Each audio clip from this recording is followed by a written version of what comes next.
Permettez-moi de vous énumérer les différentes activités qui seront développées durant la mise en œuvre du projet, afin de permettre à chaque participant de comprendre la manière dont le montage a été fait. Au niveau des infrastructures, le projet est à pied d'œuvre pour finaliser les différentes études nécessaires pour débuter avec les travaux sur les différents sites retenus. Il s'agit, entre autres, de la construction de postes frontaliers à arrêt unique, gage de meilleurs traitements des procédures migratoires et douanières à Kanvivira dans le territoire d'Uvira, à Kiliba, à Nyamoma, à Rubenga et à Kamanyola dans le territoire de Walungu. En plus, le projet va ériger un port à Idjui sur le lac Kivu et réhabiliter le port de Kalundu sur le lac Tanganyika. La société civile a demandé, il n'y avait pas de route. Je pense que vous serez rassurés parce qu'on ne peut pas construire un port sans route. Il est prévu aussi l'aménagement de voies d'accès routières à chaque site frontalier. Vous avez suivi, j'ai parlé de Nyamoma. Nyamoma, c'est à 11 km de la nationale numéro 5, qui sera relié avec la frontière du Burundi, 11 km de bitume. Chaque site frontalier et la construction de marchés transfrontaliers modernes à Bukavu, Kamvimvira, Kasindi et Bunagana, qui vont servir de lieux d'échange de produits qui seront développés dans le cadre de l'appui à la commercialisation des chaînes de valeur sélectionnées.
Et qualités respectives. Bonsoir. Un grand ma joie d'être ici à Bukavu et de prendre la parole à cette cérémonie de lancement officiel de la mise en œuvre du projet de facilitation du commerce et d'intégration dans la région des Grands Lacs, PFCIGEL en sigle. Au nom du comité interministériel de pilotage du projet, je voudrais de prime abord rendre un hommage vibrant à son Excellence M. Félix-Antoine Tshisekedi Tshilombo, président de la République, chef de l'État, qui depuis son accession au pouvoir a engagé l'ensemble du gouvernement, et en particulier le ministère du Commerce extérieur et celui des infrastructures et travaux publics, à faire du commerce l'un des leviers de la croissance économique, de la compétitivité et de la lutte contre la pauvreté. Permettez-moi également de m'acquitter d'un agréable devoir, celui de vous remercier pour votre présence, témoignant ainsi de l'importance et l'intérêt que chacun de nous accorde à la facilitation et à la fluidité du commerce transfrontalier entre la République démocratique du Congo et les pays limitrophes. Je saisis également cette opportunité pour exprimer mes remerciements à Monsieur le gouverneur de la province du Sud Kivu pour l'accueil combien chaleureux qu'il m'a toujours réservé et de toute ma délégation. Ma gratitude va également au groupe de la Banque mondiale dans sa mission d'accompagnement de la volonté et du programme du gouvernement de la République démocratique du Congo de mettre fin à l'extrême pauvreté et de promouvoir une prospérité partagée en finançant le projet de facilitation du commerce et l'intégration dans la région des Grands Lacs. Je remercie également l'unité de gestion du PFCIGEL et la cellule infrastructure qui ont la charge opérationnelle de la mise en œuvre du projet sous la tutelle du ministre du Commerce extérieur. Le gouvernement de la République, à travers son programme 2021-2023, en son axe 40, relatif à la promotion du commerce international et à la facilitation des échanges, préconise de promouvoir la diversification des exportations dans le respect de ses engagements internationaux. Prenons en compte la recommandation de la ZLECAf qui invite les États membres à promouvoir une intégration affermie avec les pays voisins. Le ministère du Commerce extérieur, avec le concours du reste du gouvernement, est appelé à renforcer la coopération commerciale bilatérale, notamment avec le Burundi, dans le cadre de la mise en œuvre du PFCIGEL, dans le respect des règles de l'Organisation mondiale du commerce, OMC en sigle, ainsi que les autres instruments juridiques internationaux en vigueur, notamment la mise en œuvre réussie aux frontières du régime commercial simplifié, RECOS en abrégé, afin d'aider les petits commerçants transfrontaliers à augmenter leurs activités par la simplification des procédures de dédouanement, la réduction du coût des transactions commerciales en application du traitement préférentiel. Monsieur le gouverneur, mesdames et messieurs, distingués invités, en date du 1er juillet 2022, le gouvernement de la République a signé avec la Banque mondiale un accord de financement à hauteur de 152 millions de dollars américains au titre du projet de facilitation du commerce et intégration dans la région des Grands Lacs. À la suite de la réalisation des conditions de mise en vigueur, entre autres, la mise en place de votre comité interministériel de pilotage par le décret du Premier ministre en date du 30 janvier 2023, le PFCIGEL est entré en vigueur. L'objectif de développement du projet est de faciliter les échanges et d'améliorer la commercialisation des chaînes de valeur sélectionnées, ciblant principalement, comme cela a été rappelé ici, les petits commerçants et les femmes commerçantes dans les zones frontalières de la région des Grands Lacs. Le PFCIGEL vient en appui à la mise en œuvre des mesures arrêtées en vue d'éliminer les contraintes majeures le long de la frontière entre la République démocratique du Congo et le Burundi, à savoir la faiblesse des infrastructures, les réformes de procédures et la gestion des frontières. Un appui sera également apporté à une politique de consultation régionale ainsi qu'aux mécanismes d'harmonisation et de mise en œuvre des réglementations adoptées au niveau régional, en particulier celles développées par le COMESA.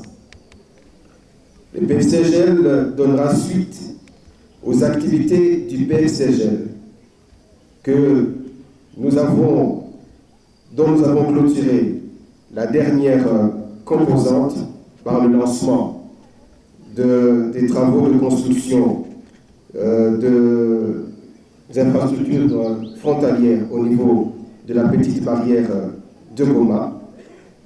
En ce qui concerne la partie software, je voulais dire, le 30 juin 2022 et qui se poursuivent jusqu'en 2024 pour la partie hardware, infrastructure, à la suite du financement additionnel de l'ordre de 23 millions de dollars pour cet ouvrage que nous avons lancé ce matin. Et va intégrer la modernisation des infrastructures frontalières, portuaires et routières ciblées, ainsi que la réalisation des centres de stockage et ceux de transformation des produits agricoles. L'allocation de 152 millions de dollars américains dédiée au financement du PFCGL couvre l'ensemble des 4 composantes de la manière suivante. Améliorer le cadre politique et réglementaire du commerce transfrontalier, petit commerce, pour un budget de 23,5 millions de dollars. Améliorer les infrastructures commerciales de base pour 89,5 millions de dollars. Appuyer la commercialisation de chaînes de valeur transfrontalières sélectionnées pour un budget de 26 millions de dollars. Et enfin, appuyer la mise en œuvre et le suivi et évaluation pour 13 millions de dollars. Par ailleurs, il y a lieu de relever que la modernisation de nos frontières s'inscrit dans les préoccupations quotidiennes de son Excellence, Monsieur le Président de la République, qui veut inscrire notre pays dans la dynamique d'intégration régionale afin que notre pays puisse jouer son rôle de leader de manière à faire profiter à sa population des avantages que procure la facilitation du commerce et l'intégration régionale. Monsieur le gouverneur, mesdames et messieurs, distingués invités, permettez-moi d'énumérer les différentes activités qui seront implémentées durant la mise en œuvre du projet. Au niveau des composantes infrastructures, le projet est à pied d'œuvre pour la construction de différents postes frontaliers. Il s'agit entre autres de la construction des postes à arrêt unique, gage d'un meilleur traitement des flux migratoires et des formalités douanières à Kavivira, Kiliba, Niamoma, Rubenga et Kamanyola. En plus, le projet va ériger un port à Itchu, sur le lac Kivu, et réhabiliter le port de Kalundu, sur le lac Tanganyika. Il est prévu aussi l'aménagement des voies d'accès routier à chaque site frontalier et la construction des marchés transfrontaliers modernes à Bukavu, Kavivira, dans le sud Kivu, ainsi qu'à Kasindi et Bunagana dans le nord Kivu, qui vont servir de lieu d'échange des produits qui seront développés dans le cadre de l'appui à la commercialisation des chaînes de valeur sélectionnées. Au niveau des procédures et renforcement des capacités des bénéficiaires, le gouvernement va développer à travers le projet des activités couvrant les domaines suivants. Il s'agit des réunions bilatérales, comme cadre d'évaluation de l'accord commercial entre le Burundi et la République démocratique du Congo, à Kinshasa, le 29 avril 2022, je vais dire, seront organisés, 2023, excusez-moi, seront organisés. Des renforcements de capacités ciblant les bénéficiaires et notamment les commerçants et administrations frontalières. Des activités de sensibilisation sur le RECOS et sur les normes EAC et ZECAF seront conduites. Enfin, des réunions sectorielles entre agences et administrations frontalières sont prévues aussi pour le traitement des questions spécifiques à chaque agence. Tous les services impliqués dans la normalisation et normes sanitaires et phytosanitaires seront conjointement conviés sous l'égide du COMESA pour les processus d'harmonisation dans le respect des politiques de l'OMC, de la ZECAF et d'autres instruments internationaux. Quant aux interventions portant sur la commercialisation des produits et services de chaînes de valeur sélectionnés, les unités de transformation de maïs, du riz, de manioc, du café, de tomates, de soja, de poissons, du lait, de fruits, des épices, d'huile de palme seront implémentées. Monsieur le gouverneur de province, mesdames et messieurs distingués invités, la mise en œuvre du PFCIGEL permettra donc une meilleure prise en charge des migrants et en particulier des commerçants transfrontaliers et des marchandises. Les agents des services et organismes œuvrant aux frontières travailleront dans des conditions acceptables. Ainsi, il est à espérer que les recettes de l'État s'en ressentiront. Je saisis cette occasion pour rappeler à tous le strict respect du décret portant désignation des services et organismes publics habilités à exercer aux frontières de la République démocratique du Congo, qui n'autorise que 4 services et organismes à œuvrer aux frontières, à savoir la DGDA, l'OCC, la DGM et les services d'hygiène publique, et ce, en vue d'améliorer la transparence dans la gestion des frontières, la fluidité des opérations, réduire la fraude et la contrebande. Ceci étant dit, je déclare solennellement, au nom du comité de pilotage interministériel du PCIGL, le lancement officiel, ce jour, de la mise en œuvre du projet de facilitation du commerce et intégration dans la région des Grands Lacs, dans la province du Sud Kivu. Je vous remercie.